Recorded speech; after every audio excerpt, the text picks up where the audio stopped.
This is Spencer with Equity for You, and in this video I want to overview the biweekly and weekly lease program. And you might be thinking, biweekly and weekly leases, why would I want to do that? I'm not paying down the principal balance, I'm not reducing my finance charge, so in this video I'm going to walk through why this has been such an effective tool for our new car dealer partners. First, much like our retail program, it makes the payments a little bit easier for the customer to manage budgetarily. $500 a month can be daunting, but $250 every 2 weeks coming out the day that I get paid is a lot easier for most folks. That may leave an additional $250 between pay periods for them to pay for daycare, groceries, or bills they may have due. Additionally, this creates some additional F&I income, which generally leasing can be a difficult place to create additional F&I income. Next, retention, retention, and retention. The reason why I say that 3 times is really it's about retaining that lease customer after their lease is up. Generally, leases are quite a bit shorter, so those trade cycles are a lot sooner. We want those customers coming back to the selling dealership to buy or lease their next vehicle. And our retention program through our Equity for You lease program does just that.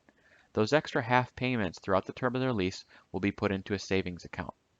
6 weeks from lease termination, those customers are going to get all of that money back, plus an advertisement to buy their next vehicle at the selling dealer or dealer group. So imagine you have a $500 a month payment. Towards the end of your lease, imagine getting a check in the mail for $1,551 plus a coupon to purchase your next vehicle at the selling dealer or dealer group. That advertisement could be $250 off the next purchase of a used car, or maybe $500 off the purchase of the next new car. It's a great way to retain your customer base. This also can help sell additional F&I products. On a loan, you have the ability to stretch out the payments over 72, 75, or 84 months. So adding a $2,000 service contract doesn't make as much of a difference on the payment.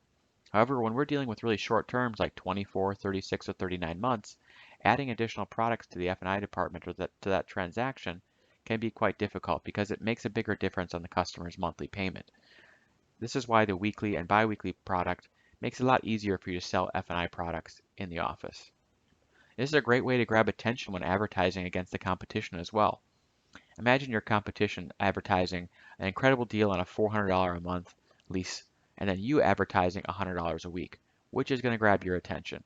This is a great way to differentiate yourself from other people in the market that are presenting the same old monthly payment. This may also help alleviate some mileage restriction concerns for consumers. If that extra savings account can be used towards the end of that lease, that could be used to offset the mileage. So let's just say, for example, this customer has a 12,000 mile per year lease.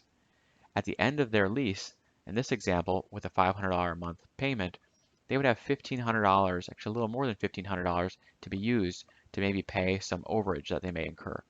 So it's a great way to relieve some stress for those consumers who are thinking, gosh, if I do a 12,000 mile a year lease, what happens if I go over? If they were to use the biweekly or weekly lease program, they would have access to some capital at the end of their lease to pay those mileage penalties down. Next, this also can help lower gap losses. Now, I know generally gap is included on most leases, but for those companies that don't offer gap, this can help mitigate some of the gap losses. Or if the customer is in a total loss scenario, they would have access to those funds that were put into their savings account to maybe pay for that deductible in the event of a total loss. If customer A had $1,000 in their account towards the end of their lease and the vehicle was totaled, they could use $500 of that savings account to pay for their deductible, and maybe the other $500 to purchase their next vehicle from the selling dealer. Finally, this can alleviate some concerns about wear and tear concerns. A lot of consumers also have concerns about, hey, what happens if I get a big scratch or a dent or my tires are bald? That savings account, 6 weeks from lease termination, can be used to pay for maybe some wear and tear concerns. Again, this is a great way to retain your customer base. Unlike the retail program, the fee to the consumer is only $199 compared to the $399.